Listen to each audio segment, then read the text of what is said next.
Greetings and salutations, dear viewers, and welcome back to the realm of Final Fantasy XIV. I am Naka Talili, and I am a bad paladin. So with the introduction of Palace of the Dead, which is something I won't speak on at extent here, and an amount of free time, considering I was out of other things to do in this game, at least at the moment, that I particularly was interested in anyway, I decided to level up my Paladin in Palace of the Dead, and give tanking a try. I've since gotten my Paladin all the way up to 60, I've even got it geared decently, and I've spent a decent amount of time tanking things. This does not mean I am turning my back on my monk at all. In fact, my monk is still my main, but I think especially for getting potentially burnt out a little bit, it's refreshing to play the game in such a different way. So I am, by and large, not at all super geared or anything here. I've got a lot of 260s, I've got some 250s here and there, and absolutely nothing has materia in it, because I'm not going to bother putting materia in it when I know I'm just going to be upgrading the piece later on in order to... and getting rid of the materia anyway. So, I'm a bad paladin. But I thought I'd take a moment to tell all of you a little bit about Paladin and a little bit about what's going on. Now, Paladin, as opposed to Monk, is a tank. This much is probably obvious. This means it's my job to get the enemy to hate me a whole lot and then not die. And that's the short of it, really. I use a sword and shield, as opposed to the knuckles that I use on Monk. And I thought I'd take just a moment here to tell you a little bit about the various commands that I have down here on the bottom, and generally how I play as Paladin. So I got a striking dummy just over here. As a Paladin, your combos and general play is going to be much simpler than playing as a DPS. You're also going to be dealing with much fewer mechanics in fights than you will be as a DPS. The difference, however, is there's a much more critical failure if you mess up as a tank. In order to get all your combos right as a DPS, it's very strenuous. You've got a lot of mechanics to juggle at the same time. But if you mess up your combo a little bit, no big deal. If you get hit by an AoE, no big deal. Honest to goodness, if you die, a healer will probably res you and you jump back into the fight like nothing ever happened. As a Paladin, if I lose a little bit of hate, the boss turns around, wipes half the party. I positioned the boss a little bit wrong. Turns around, wipes half the party. So what I actually deal with isn't too terribly complicated. I've, for the most part, got two combos that I do. And the first is Fast Blade to Savage Blade to Rage of Halone. And this is my general this is my general hate combo. I do these three when I want that thing to hate me more. And I'll say, it's been a long time since I played Paladin or messed around with it at all. But I went into Palace of the Dead, and I ran up to my first enemy, and hit him with Fast Blade. And I can't even tell you how satisfying that attack is. It just feels good. So that's Fast Blade to Savage Blade to Rage of Halone, which is also a really nice one. Now you'll notice the combo system doesn't work at all like it did with Monk. I don't gain little buffs or anything, nothing fancy happens. I just use the one attack and the next one kind of blinks for a little while. And if I hit it in time, I get a bonus. The bonus on this one is that it does more damage. And then the bonus on the final one is it does more damage, and reduces the target's strength by 10%, which means I take less damage. And that will last for 20 seconds. Now, if I have hate and just want to do damage, I instead go Fast Blade to Savage Blade to Royal Authority.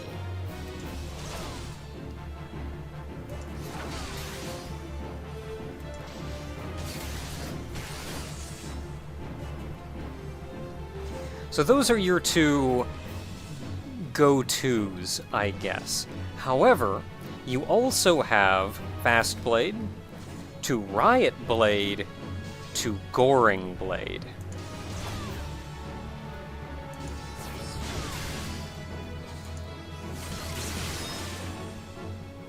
Now, Riot Blade gets you some MP back, which you will be needing periodically. Goring Blade puts a dot on the enemy that's slowly going to tick away. You can see it up there just under the Striking Dummy's HP bar. You'll want to keep this on as often as possible, so generally what I do is I do Fast Blade to Riot Blade to Goring Blade once. And then I do Fast Blade to Savage Blade to either Rage of Helon or Royal Authority twice. So, top one once, bottom one twice. And then back to the top one again. Now, of course, I've got a lot of buttons here that aren't just that, even though that's by and large what I'm going to be doing the most of. And what I have also then is Fight or Flight, which just increases damage dealt, so I'll want that on as often as possible. It's generally a good idea to use it right before Goring Blade, or at the very least within this top combo, which it lasts long enough that it'll likely proc on 2 Goring Blades, which is why you want to use it right before.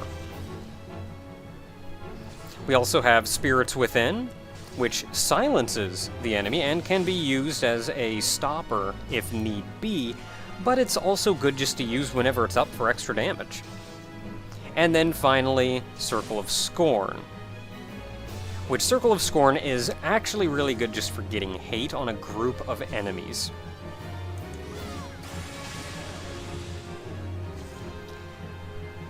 However, you might even if you're only fighting one target, you might as well do it anyway, because it also puts a dot on the enemy for about 15 seconds.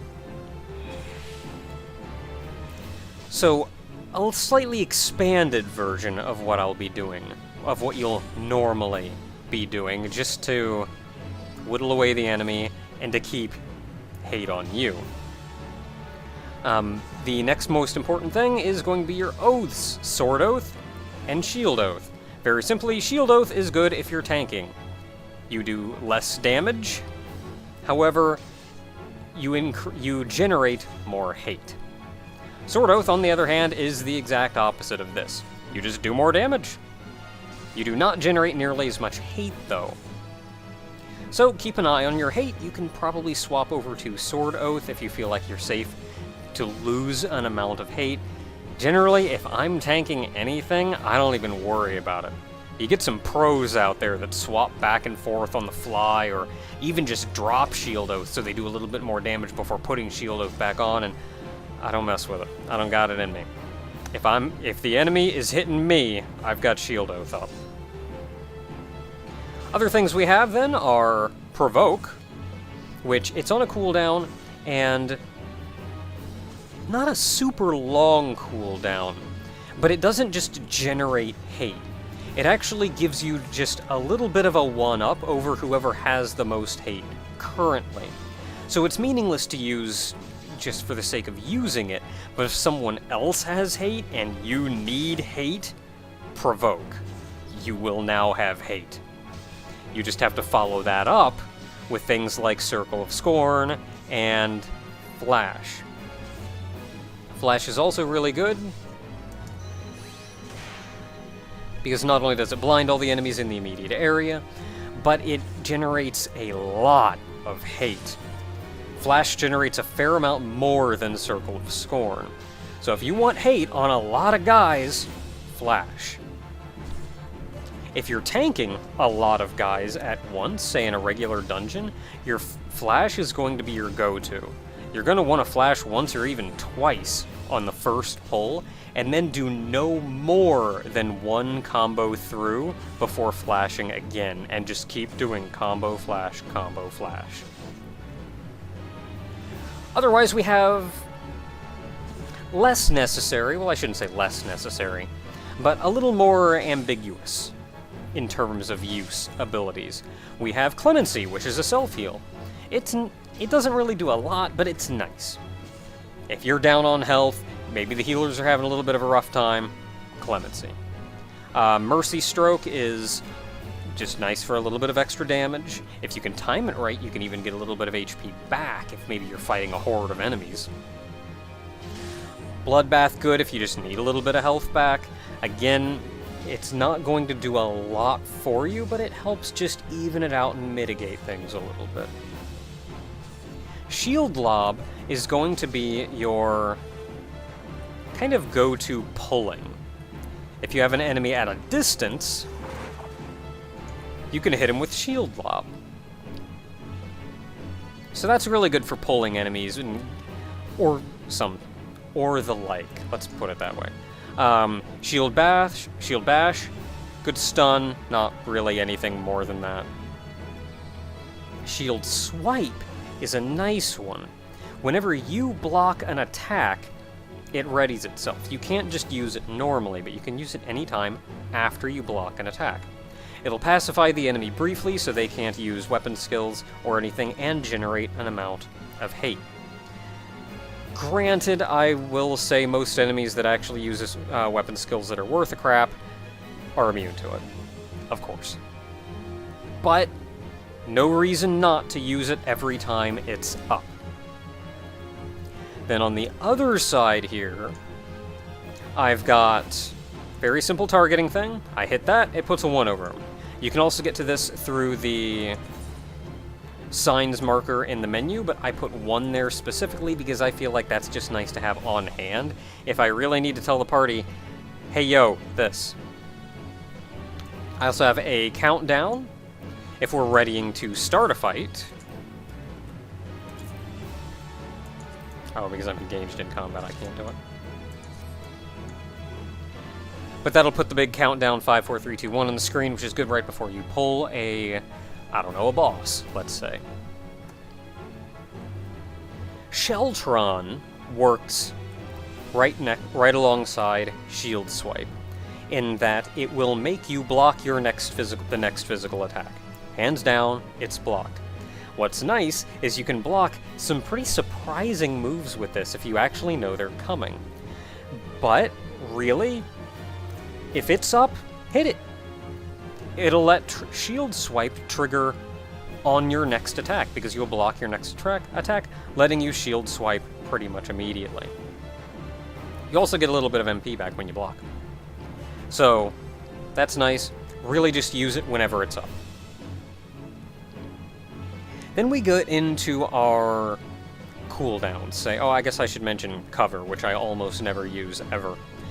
Which I take all physical damage intended for another party member. If someone else is getting wrecked, I can hit cover and I take their damage. I have to be standing near them to do it, but honestly, I don't know of a situation where someone else is getting hit hard and I want to take their damage, but not have hate on that thing. I hardly ever see anybody else use cover either, to be perfectly honest.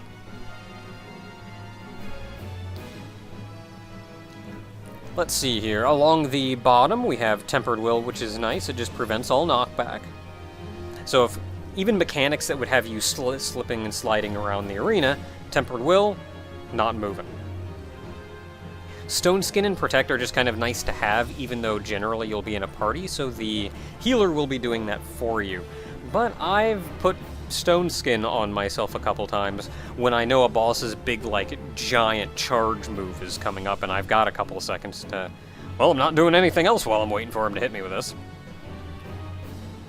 And that'll help mitigate some of that damage. Pretty much everything else that we have here is some kind of defensive cooldown to let you get wrecked less. You've got Awareness, which nullifies the chance of suffering critical damage. I honestly almost never use this, but I do know of one boss in particular that auto-crits and this is really nice for that. Bulwark increases block rate.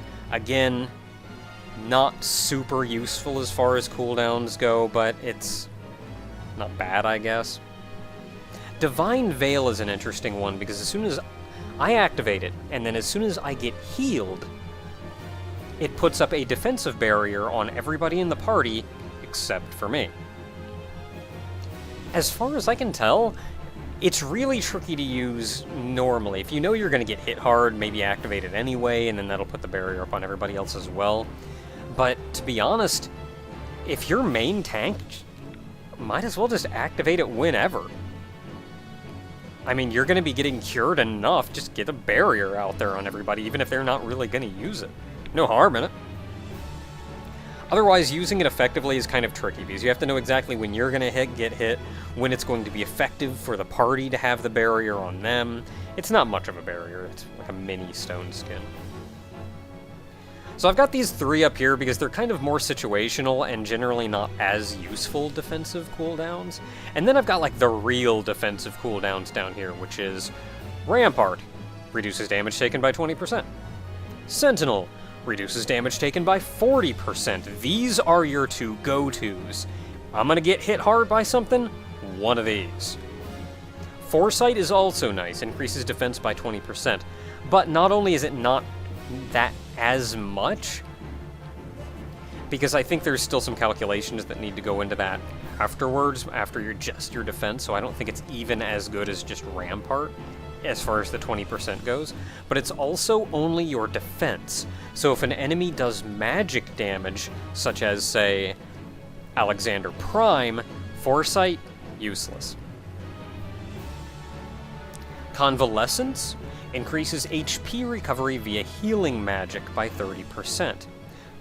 So I will be healed for more when they're trying to heal me. This isn't terribly good just as a cooldown to use if you know you're going to get hit hard once, like by a tank buster or something, because you're still going to get hit just as hard. It's not going to stop any of that. And they're going to be healing you pretty hard anyway to get you back up full after that, like right after that. And it's pretty much just going to be one big cure to get you back up. But it will help if you're getting hit by a lot of things or getting hit hard often. Like if you're fighting something and going, holy crap, this thing hits hard, Convalescence is nice. And then finally, your oh crap button, Hallowed Ground. Completely immune to almost all attacks for 10 seconds. It's as simple as that. It's only 10 seconds, but that's your oh crap. So, there's how you play tank. I'm probably going to be showing off tank, or there's how you play Paladin, or at least how I poorly play Paladin. A lot of playing Paladin doesn't come down to necessarily using your various moves or doing your combos correctly, but more so knowing what you're getting yourself into, what the enemy is going to be doing when, what the boss is going to be doing when, and using various cooldowns accordingly. As well as positioning the enemies and bosses in a way that don't kill everyone, which is surprisingly easy. But that's how I play Paladin, given I'm a bad Paladin. Until next time, everyone, you may be seeing my Paladin in some coming Dancing with Primals. Until next time, everyone.